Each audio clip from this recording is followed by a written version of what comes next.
Hello everyone, आप सभी का बहुत बहुत स्वागत है मेरे चैनल लव स्टोरी टेलर पे। और आज मैं आपके साथ आर साइलेंट लव का नेक्स्ट पार्ट लेके आई हूँ। उससे पहले मैं बता दूँ गाइस, मैंने आवर नोना बेबी का नेक्स्ट पार्ट जो है वो शेयर कर दिया है। प्लीज़ उससे जाके ज़रूर सुनिएगा जिन्हें भी कुछ यूनिक हटके स्टोरी लाइन पसंद है और जिन्हें जो सिर्फ फंक्शन पसंद है या स्टोरीज़ के साथ एक्सपेरिमेंट नहीं पसंद, तो वो इस स्टोरी को सुन लीजिएगा, कोई बात नहीं। और मेरे 2 और चैनल हैं, BL स्टोरी टेलर जिसका डिस्क्रिप्शन में लिंक है, और मूवी स्टोरी टेलर, उन्हें भी जाके सब्सक्राइब कर लीजिएगा। और चलिए आज की स्टोरी को शुरू करते हैं।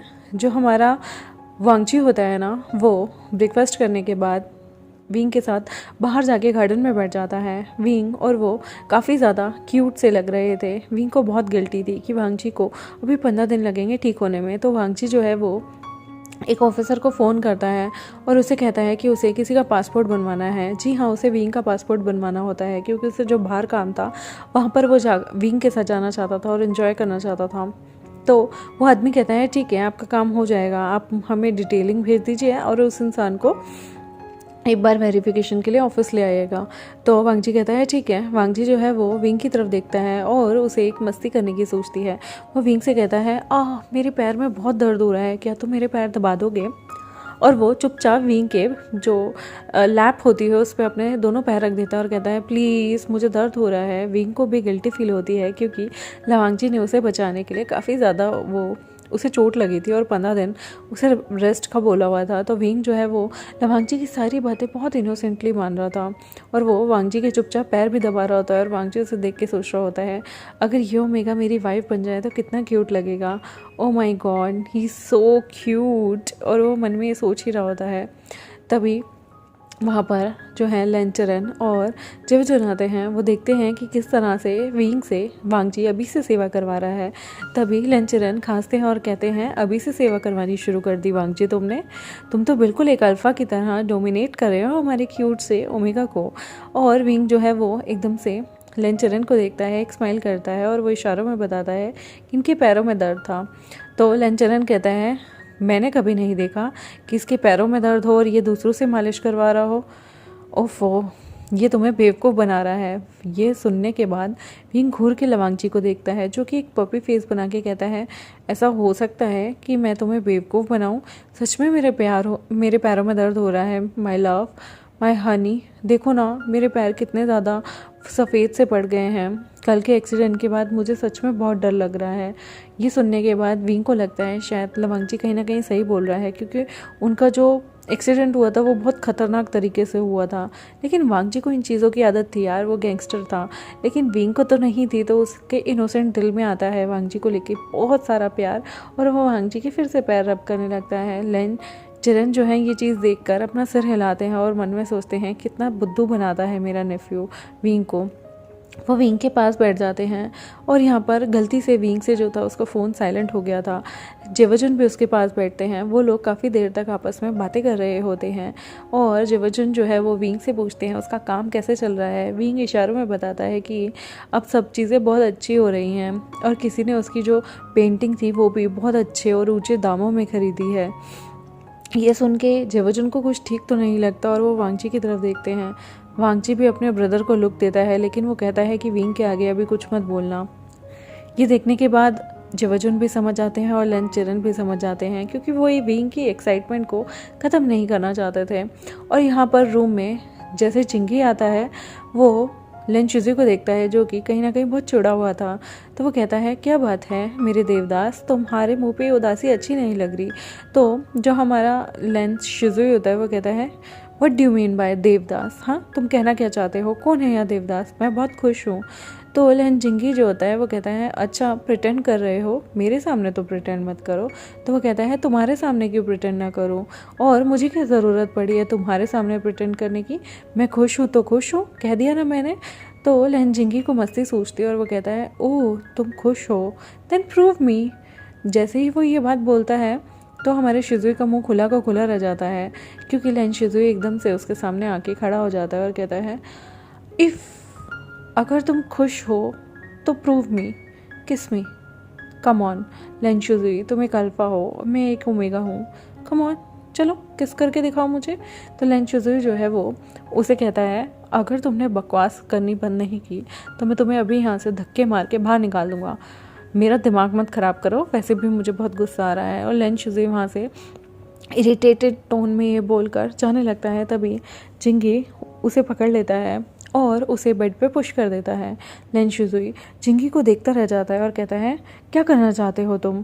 तो जिंगी कहता है मैंने तुम्हें अभी तो बोला प्रूव मी कि मैं जो कह रहा हूँ वो गलत है, तुमने मुझे प्रूव नहीं किया, मतलब तुम हार गए। लेन शुजुई कहता है मैं और हार जाऊँ, मैं लैन हूँ, मैं नहीं हार सकता। जिंगी कहता है लैन तो मैं भी हूँ, लेकिन बहुत दूर का रिश्तेदार हूँ मैं तुम्हारा, पर तुम हार गए, एक ओमेगा से हार गए, डरपोक। जैसे वो ये बोलता है लेन शुजुई को गुस्सा आता है और वो अपनी पोजीशन जो है वो चेंज कर देते हैं और वो जिंगी के ऊपर आ जाते हैं। जिंगी जो है वो लेन शुजुई को देख रहा होता है। तभी लेन शुजुई जो होता है वो कहता है तुम्हें मुझे प्रूव करने की कोई ज़रूरत नहीं, या मुझे तुम्हें कोई चीज़ प्रूव करने की कोई ज़रूरत नहीं। और वो उठ के जाने ही लगता है। तभी जिंगी उसे कॉलर से पकड़ लेता है और कहता है अच्छा ऐसी बात है, मतलब तुम देवदास हो और तुम्हें जेलस हो रही है अपने ही भाई के बॉयफ्रेंड से। ओफ वो शिजुई क्या होगा तुम्हारा, प्लीज़ ग्रोन अप। ये बोलते ही शिजुई को गुस्सा आ जाता है। शिजुई जिंगी के ऊपर आता है और उसके हाथों को ज़ोर से पकड़ लेता है और उसके बाद वो जिंगी के अपने दूसरे हाथ से जिंगी के फेस को पकड़ता है और उसे एक बहुत प्यारी वाइल्ड किस करने लगता है। ये देखने के बाद जिंगी के भी होश उड़ जाते हैं कि क्या हुआ अभी, कि शिजुई उसे किस कर रहा है।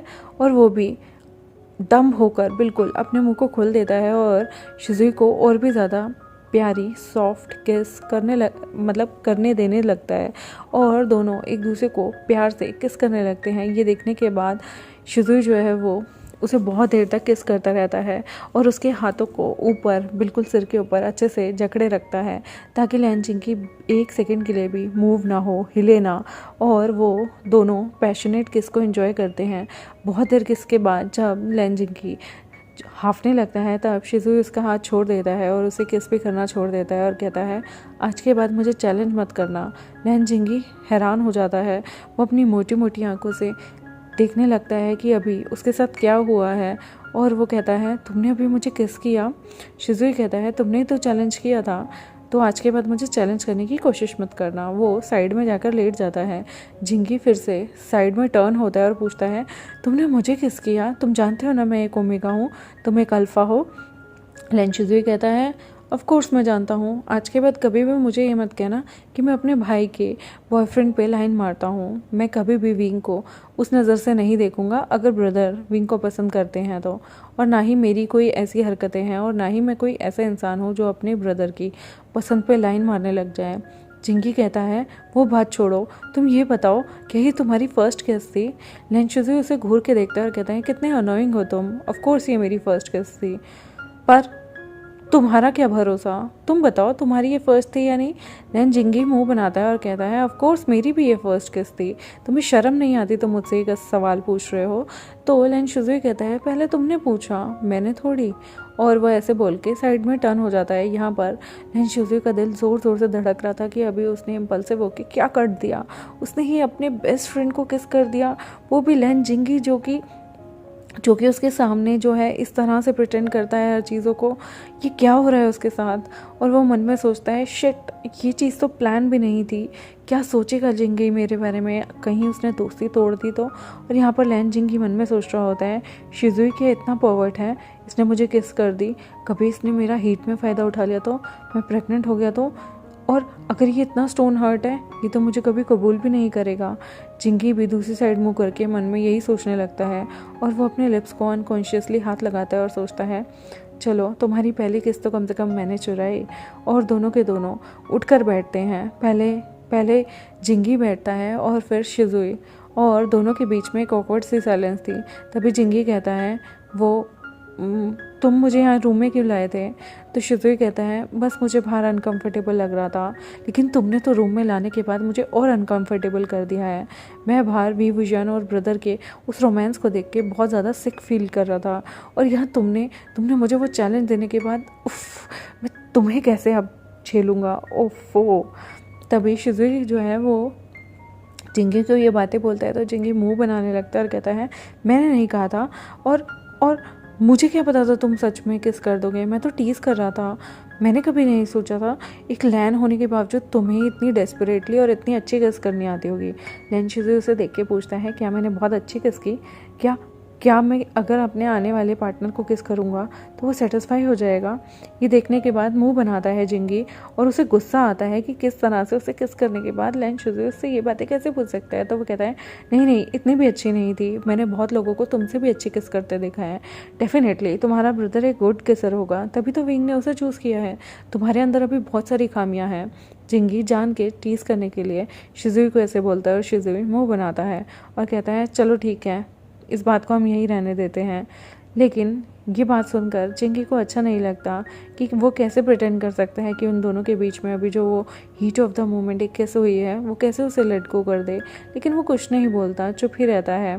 तभी लैन शिज़ुई कहता है मुझे तुम्हारे साथ मिलके होमवर्क करना है। एक इतनी प्यारी किस के बाद होमवर्क करना है। ये सुनने के बाद लैन जिंगी को मन करा था कि वो शिज़ुई को एक ज़ोरदार मुक्का मारे और कहे तुम इडियट होगा, किस तरह से तुम 21 के बाद मुझे ये कह सकते हो कि तुम्हें होमवर्क करना है। कौन इंसान रोमांस करने के बाद पढ़ाई करता है, क्या तुम सच में इतने डम हो शिज़ुई। लेकिन शिज़ुई यहाँ पर मन में सोच रहा था ये कैसा मैंने बहाना बनाया है, होमवर्क, लिटरली मैं होमवर्क करना चाहूँगा, मेरा तो दिमाग भी स्टेबल नहीं है इस वक्त। लेकिन वो फिर भी कोल्ड टोन में उठता है, अपनी बुक्स निकाल के लाता है और वो भी कोई और बुक्स नहीं, वो उठा के लेके आता है मैथ्स की बुक जिससे अक्सर बच्चे नफ़रत करते थे और जिंगी तो और भी ज़्यादा। वो वहाँ पर उस बुक को खोलता है और कहता है चलो आओ, ट्रिग्नोमेट्री के बहुत सारे क्वेश्चन हैं जो मुझे सॉल्व करने हैं। और ट्रिग्नोमेट्री ऐसी चीज़ होती है जिससे हर बच्चा बहुत नफ़रत करता है। और तो और वो कहता है कि हम डेरिवेशन इंटीग्रेशन भी करेंगे, जो कि इस दुनिया की वर्स्ट मैथ की कैलकुलेशन होती है जो किसी भी बच्चे को कभी अच्छी नहीं लगती। और लैन जिंगी मुंह बनाता है और कहता है ये कितना बोरिंग है, सच में मुझे प्यार होना था वो भी इससे। वो दोनों मन मार के डेरिवेशन इंटीग्रेशन और ट्रिग्नोमेट्री की पढ़ाई कर रहे होते हैं। और यहाँ बाहर जो है वो विंग को बहुत बार जो हमारे जियांग फेंगमिया होते हैं वो फ़ोन ट्राई करते हैं, उन्हें विंग से कुछ पूछना था लेकिन विंग फ़ोन नहीं उठाता तो वो घबरा जाते हैं। वो पैनिक फील करते हैं कि कहीं विंग को कुछ हो तो नहीं गया। जो विंग ने उन्हें नंबर भेजा था वो उस नंबर को ट्राई करते हैं। वो जैसे ही उस नंबर को ट्राई करते हैं तो उनके फ़ोन में ये ऑलरेडी नंबर फीड था और ये नंबर जिस नाम से फीड था ये सुनने के बाद जो हमारे जियांग फेंगमिया होते हैं उनके हाथ कांप जाते हैं। वो नंबर और किसी का नहीं बल्कि गैंगस्टर लवांगची का नंबर था। और ये देखने के बाद जो जियांग फेंगमिया होते हैं उन्हें बहुत गुस्सा आता है कि जब वो डीलिंग के लिए नहीं माने तो अब लैंस ने उनके वो जो अडॉप्टिव सन था उसके साथ डीलिंग करनी शुरू कर दी। क्या वो लोग जो हमारा विभूषण है उसके ज़रिए इन्हें ब्लैकमेल करना चाहते हैं? क्या इनोसेंट विंग को पता है कि वांगची जो है वह कितना ख़तरनाक गैंगस्टर है? जियांग फेंगमिया को ऐसे मानो जैसे माइनर सा अटैक ही आ गया हो, बिल्कुल ऐसे आता है। और जब वो लवांगची के फ़ोन पे उनका फ़ोन आता है तो लवांगची भी हैरान हो जाता है और लवांगची उनका फ़ोन उठाता है। तभी जियांग फेंगमिया कहते हैं विंग कहाँ है? लवांगची भी शॉक होता है और देख रहा होता है कि वो ऐसे क्यों पूछ रहे हैं। तभी वो ज़ोर से पूछते हैं विंग कहाँ है? लवांगची कहता है विंग मेरे पास बैठा है। विंग भी आंखें खोल के देखता है कि किसका फ़ोन आया है जो लवांगची से पूछ रहा हो विंग कहाँ है। तभी जियांग फेंगमिया कहते हैं अभी के अभी तुम जहाँ भी हो विंग को घर छोड़ो और आज के बाद मेरे बेटे से कभी मत मिलना। लवांगची कहता है एक्सक्यूज़ मी। तभी जियांग फेंगमिया कहते हैं तुम्हारी लड़ाई मुझसे है, मेरे बेटे को कुछ मत करना, चुपचाप उसे घर भेजो और तुम्हें जो बात करनी है मुझसे करने आओ। लवांगची कहता है ओके मैं आता हूँ, आप कहाँ बात करना चाहेंगे? जियांग फेंगमिया कहता है मैं तुम्हारे ऑफिस आता हूँ लेकिन अभी के अभी मेरे बेटे को घर भेजो। उनकी इस बात को वांगची कहीं ना कहीं अवॉइड करता है क्योंकि वो विंग को बिल्कुल भी घर तो भेजने वाला नहीं था।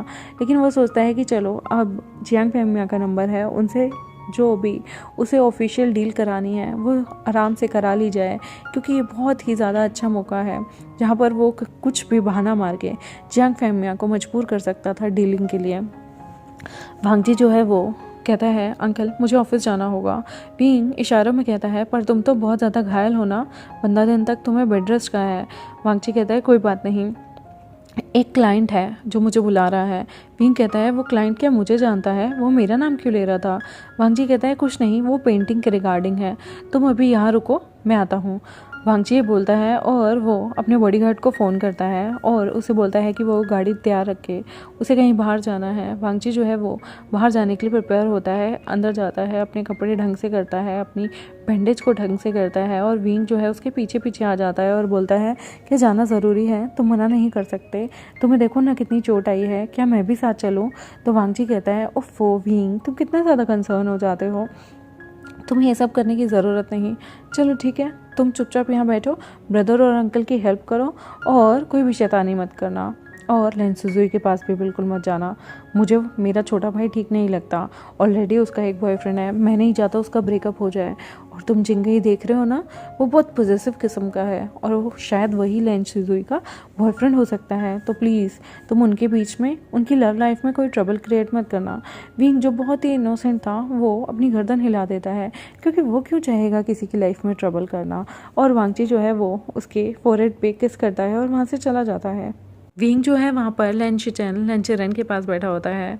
तब वो लोग पूछते हैं वो कहाँ से है, कैसे है। लेंचेरन को वो बताता है कि वो जियांग फेमिया का अडॉप्टिव सन है और उसके पेरेंट्स एक हादसे में मारे गए थे, तब से वो बोल नहीं पाता क्योंकि उससे हेजिटेशन होती है। और वो बताता है कि उसका जो ब्रदर है वो जंगचा और जियांग यानली हैं जो कि बहुत अच्छे हैं, जियांग यानली सबसे अच्छी है और जंगचा सबसे ज़्यादा लड़ता है। ये बात सुनने के बाद जो हमारे लेन शिचन होते हैं उन्हें खांसी सी आने लगती है, क्योंकि उनकी प्यारे बॉयफ्रेंड की तारीफ़ अब उनके सामने ही हो रही थी और उन्हें बहुत हंसी भी आ रही थी, क्योंकि ना तो वो विंग को बता सकते हैं कि जंगचा उनका बॉयफ्रेंड है और ना ही वो जंगचा को बता सकते हैं कि विंग उनका होने वाला ब्रदर इन लॉ है। तो वह हंस रहे होते हैं और सब चीज़ों को समझ रहे होते हैं। विंग बताता है किस तरह से जंगचा घर से गायब रहता है झूठ बोल बोल के, और अंकल आंटी को कुछ भी नहीं पता होता। उसका ब्रदर अक्सर बाहर ही रहता है और घर भी आता है तो बहुत ज़्यादा चिड़चिड़ करता रहता है। और वो ऐसे बता रहा था जैसे लेन शिचन को कुछ पता ही ना हो, क्योंकि अक्सर वो बाहर लेन शिचन के साथ ही तो होता था। कभी किसी होटल रूम में वो लोग रोमांस कर रहे होते थे, कभी कहीं, और लेन शिचन कितना ज़्यादा उसके साथ इंडल्ज हुआ करता था सेक्सुअल एक्टिविटी में। लेकिन ये चीज़ें अभी वो अपने अंकल के सामने नहीं बोल सकता था, क्योंकि उनके अंकल को बिल्कुल पसंद नहीं था शादी से पहले किसी का इंटीमेट होना। लेकिन क्या करें, दो अडल्ट के डिज़ायर होते हैं, वो कैसे रोक सकते थे अपने डिज़ायर्स को, और वो भी तब जब हीट ऑफ द मोमेंट एक अल्फ़ा और जो ओमेगा हैं उनके जो हार्मोन्स हैं वो एक दूसरे में मिक्सड हो जाएं और दोनों की सेक्सुअल एक्टिविटी की क्रेविंग और भी ज़्यादा बढ़ जाए। यहाँ पर लवांगची अपने ऑफिस पहुंचता है, जियांग फेमिया से मिलता है। जियांग फेमिया जो कि बहुत गुस्से में वहाँ आ रहा था और वो लवांगजी को कहता है तुम्हारी हिम्मत कैसे हुई। वो लवांगजी के कॉलर को ही पकड़ लेता है, लेकिन तभी लवांगजी के बॉडीगार्ड अपनी अपनी गन निकाल के जियांग फेमिया की तरफ कर देते हैं। जियांग फेमिया लवांगजी का कॉलर को छोड़ता है और कहता है विंग से दूर रहना, विंग बहुत इनोसेंट है, विंग को इस सब में कभी घसीटना भी मत, सोचना भी मत। तुम्हें क्या लगता है तुम विंग को यूज़ करके मुझे दबाव बनाओगे। लवांगजी कहता है अच्छा तो तुम्हें लगता है कि मैं विंग को यूज़ कर रहा हूँ, बहुत अच्छे, अगर मैं तुम्हारे बच्चे को प्रेग्नेंट कर दूँ तो। वांगजी यहाँ पर जियांग फेमिया को डरा रहा होता है। जियांग फेमिया जो कि उन्हें बहुत गुस्सा आता है कि वांगजी कैसे विंग के लिए उल्टा सीधा बोल सकता था, और वांगजी को भी दिल में बार बार सॉरी सॉरी सॉरी विंग यही चल रहा होता है कि मैं बस इन्हें डराना चाहता हूँ क्योंकि मुझे थोड़ा काम करवाना है। जियांग फेमिया कहता है क्या चाहते हो तुम। लवांगजी कहता है मैं उस प्रोजेक्ट पे साइन चाहता हूँ। जियांग फेमिया कहते हैं उसके बाद तुम विंग से नहीं मिलोगे। लवांगजी कुछ जवाब नहीं देता, क्योंकि ऐसा हो ही नहीं सकता था कि वो विंग से ना मिले। तो जियांग फेमिया कहता है अगर तुम मुझसे नहीं मिलोगे तो मैं अभी की अभी साइन कर दूंगा। ये देखने के बाद कि विंग को लेकर कितने ज़्यादा प्रोटेक्टिव हैं जियांग फेमिया, उसे कभी लगा नहीं था कि उसकी फैमिली इतनी ज़्यादा प्रोटेक्टिव होगी। जियांग फेमिया जैसा बिजनेसमैन जो कि इतना ज़िद्दी है कि किसी कीमत पे हामी नहीं बढ़ सकता, वो विंग के लिए इतना पॉजिटिव और इतना ज़्यादा केयरिंग कैसे हो सकता था। उसे यकीन नहीं आता अपने कान पे। लेकिन जो हमारा लवांगजी था वो इस वक्त रिस्क नहीं ले सकता था, तो वो फटाफट बोल देता है ठीक है आप जैसा चाहेंगे, आप मेरे इस नोटिस पे जाके साइन कीजिए और मेरा काम आराम से कराइए, मैं विंग के आसपास नहीं दिखूंगा। लेकिन वांगजी जानता था कि वो झूठ बोल रहा है, उसे इस वक्त अपना काम निकलवाना था, इसलिए वो यहाँ पर मामू बना रहा था जो हमारे जियांग फेमिया थे उन्हें, जियांग फेमिया भी विंग को किसी भी तरीके से किसी भी गुंडे के साथ मिक्सचर उसका नहीं होना चाहते थे, तो वो भी साइन कर देते हैं और कहते हैं ठीक है, अपनी बातों को याद रखना और मुकर मत जाना, वरना मैं तुम्हें छोड़ूंगा नहीं। और लवांगजी जो है वो उनसे साइन करा लेता है। जियांग फेमिया कहते हैं आज के बाद से तुम विंग से नहीं मिलोगे और विंग से कोई कांटेक्ट भी नहीं रखोगे। लेकिन लंजा कहाँ सुनने वाला था। लेकिन तभी की तभी वो कहते हैं कि अगर तुमने विंग से मिलने की कोशिश की या कुछ किया तो मैं विंग को यहाँ से बहुत दूर भेज दूंगा। ये सुनने के बाद वांगजी के कान खड़े हो गए थे। और जियांग फेमिया कहते हैं कि अगर तुमने ऐसा कुछ भी किया तो मैं उसकी शादी कर दूंगा। मेरे एक रिश्तेदार हैं, उनके बच्चे के साथ अगर तुमने विंग का फ़ायदा भी उठाया या विंग से मिलने की बिल्कुल भी कोशिश की तो याद रखना मैं विंग की शादी कर दूंगा, और उसमें ना ही मैं विंग से राय लूँगा और तुम तो उसके आसपास आने की कोशिश भी मत करना। विंग की शादी की बात सुनने के बाद कि अगर वांगजी विंग से मिलेगा तो उसकी शादी कर दी जाएगी, ये सुनने के बाद वांगजी का तो जैसे माथा ही घूम गया था। लेकिन वो कुछ कहना नहीं चाहता था क्योंकि वो डर रहा था कि अगर सच में ऐसा हुआ तो वो विंग को कैसे खो सकता था। ये सोचते सोचते वांगजी घर जाता है। उसके सामने विंग आता है जो कि इनोसेंट सी स्माइल कर रहा था। वांगजी उसकी स्माइल देख के उसका दिल कहीं ना कहीं बहुत ही ज़्यादा टुकड़ों में टूट गया था। वो कैसे बोले विंग को कि अभी उसका नाम लेके उसने उसके अंकल को डराया और उसके बाद उन्हें मजबूर किया। विंग कभी भी उसे अप्रूवल नहीं देता कि वह उसके अंकल यानी कि उसके अडॉप्टिव फादर को डराकर किसी भी चीज़ के लिए, किसी भी काम के लिए जो कि काम सरकार के खिलाफ था उसके लिए हामी भरवाए। कभी भी विंग इस चीज़ की जो है आज़ादी हमारे लवांगजी को नहीं देगा। लेकिन लवांगजी का बिजनेस ही ऐसा था, वो गैंगस्टर था और गैंगस्टर का काम ही यही होता था। उसने फोर्सफुली जियांग फेमिया को विंग के नाम पर बेवकूफ़ बनाया, उनसे साइन करवाए, और वो नहीं चाहता था कि विंग अब उनसे नफ़रत करे या फिर वांगजी से बात करने से भी कतराया। तो वांगजी जो है विंग को गुस्से में घूर के देखते हैं और कहता है कि विंग अब तुम अपने घर जाओ। विंग भी वांगजी को घूर के देखता है और कहता है क्या बात हो गई। लेकिन सब इशारों में विंग पूछता है तो वांगजी कहता है कुछ नहीं, तुम अपने घर जाओ और आज के बाद मुझसे मत मिलना। वांगजी अपने लिप्स को बाइट करता है जब वो गुस्से में ये सब चीज़ें बोल रहा होता है। विंग बहुत हर्ट फील करता है और वो पूछता है क्या बात हो गई। वो वांगजी को जैसे ही उसके गाल को टच करने आगे आता है, वांगजी उसका हाथ बीच में ही रोक देता है और उसे धक्का दे देता है हल्का सा। विंग को यहाँ घबराहट होती है और वो कहता है क्या बात हो गई, बताओ मुझसे कोई गलती हुई है क्या। वांगजी कहता है तुम्हें अब अपने घर जाना चाहिए, ड्राइवर गाड़ी लेके आओ, ब्रदर आप विंग को उसके घर छोड़ाना। यहाँ पर वांगजी जब ये बोल रहा था तो लैन शिचन भी हैरान थे। लेकिन वांगजी जो है वो अपने ब्रदर से एक प्लीडेड आइज में ये बातें बोलता है जिसकी वजह से उसके ब्रदर समझ जाते हैं कि इसके पीछे कोई ना कोई रीज़न होगा। तो वो कहते हैं विंग चलो घर चलते हैं। विंग स्टबनली मना कर देता है कि मैं घर नहीं जाऊँगा। तभी वो कहते हैं विंग अभी वांगजी का मूड ठीक नहीं है, तुम्हें घर जाना चाहिए, जो भी बात होगी जैसे भी होगी हम बाद में देखेंगे। विंग जिसके मन नहीं होता, इच्छा नहीं होती घर जाने की, वो कहीं ना कहीं लैन शिचन की बातों को डिनाई नहीं कर सकता था क्योंकि वो जानता था कि लैन शिचन कभी भी उसको बुरा नहीं चाहेंगे। तो वो जिवजुन की बातों को मानता है और चुपचाप गाड़ी में बैठ जाता है। लेकिन वो हर टाइम वांगजी की तरफ ही देख रहा था। वांगजी भी बिल्कुल भी मुड़ के नहीं देखता। वो अपनी मुट्ठी बींच लेता है कि अगर विंग को पता चला कि उसके अडॉप्टिव फादर को वांगजी ने धमकी दी है और उनसे इलीगल काम करवाने की कोशिश की है तो विंग वैसे भी उसे माफ़ नहीं करेगा। तो वांगजी वहाँ चुपचाप खड़ा रहता है जब तक विंग की गाड़ी उनके गेट से नहीं निकल जाती। जब विंग की गाड़ी उनके गेट से निकल जाती है, विंग पूरा टाइम उसे घूर रहा होता है कि एक बार तो वांगजी उसे रोकेगा, लेकिन वांगजी नहीं रोकता। और गाड़ी जाने के बाद विंग को बहुत दर्द होता है और वो दीवार पे मुक्के मारता है। विंग के जाने के बाद वांगजी को सच में बहुत पेन हो रहा था और वो मन में सोचता है कि काश मैं गैंगस्टर नहीं होता तो ज़्यादा अच्छा होता। मैंने विंग के इनोसेंट का फ़ायदा उठाया है और मैं सच में उसके बिना नहीं रह सकता। हाँ, मैंने प्रॉमिस क्यों किया है, बस मुझे कुछ दिन अपने प्रॉमिस को निभाना होगा और विंग से दूरी बना के रखनी होगी ताकि उस बुढ़े को कहीं से भी डाउट ना आए। अगर उसने विंग की शादी कराने की भी सोची, वो भी किसी और से, तो सच में मैं उस बुढ़े के पूरे ख़ानदान को उठवा लूँगा। वांगजी मन में यही सोच रहा होता है और यहाँ विंग जो है वो रोने लग जाता है जिवजुन के सामने। जिवजुन कहते हैं विंग क्या हो गया। विंग कहता है वांगजी को क्या हुआ, वो मुझसे बात क्यों नहीं कर रहा, उसने मुझे घर क्यों भेजा। तो लैन शिचन उसके सिर पे हाथ रखते हैं और प्यार से सहलाते हुए कहते हैं हम गैंगस्टर्स के अपने कुछ कानून होते हैं, कुछ नियम होते हैं। हो सकता है तुम्हारी जान पे खतरा हो, इसलिए विंग वो तुम्हें वापस यहाँ भेज रहा है अपने अंकल के घर में। और हाँ, तुम बाहर मत निकलना कुछ दिन तक, ताकि तुम लोगों पे कोई हमला ना कर दे। और जब भी निकलो तो बॉडीगार्ड्स के साथ। तुम समझ सकते हो ना विंग, मेरा भाई इतना बुरा नहीं है। बस हम लोगों का काम ऐसा है कि हमें थोड़ा हार्श होना पड़ता है। तुम वांगजी की बातों का बुरा मत मानो।